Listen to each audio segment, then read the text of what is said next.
Hey guys, today we have a modern cat litter box enclosure furniture. And as you can see, we have all the wood, all the pieces that I needed. The little cute cat door, which is also a paw, and also a little wood, and the 4 pieces to actually make it stand. The side piece itself to actually pull out to put where the litter box is going. And it actually comes with everything you need, the screwdriver as well, along with the screws and everything that you need. So let's build this up and see what it looks like in the end. All right, just finished it, but somebody couldn't wait to make sure we don't decorate it first. She wanted to take advantage of it. What's she looking at? She's looking at the sunset. Perfect cat perch too also. All right, here's the final result, guys. We added our collection here, our art style.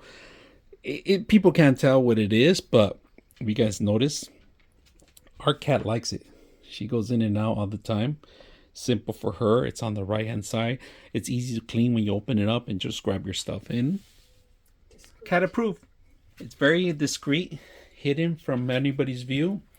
Side entrance here, easy to clean when you open it up, and looks beautiful for any settings that you want, any ambiance for your room. So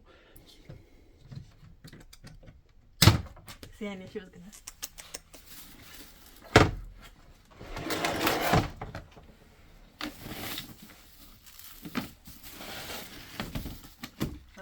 Limpia.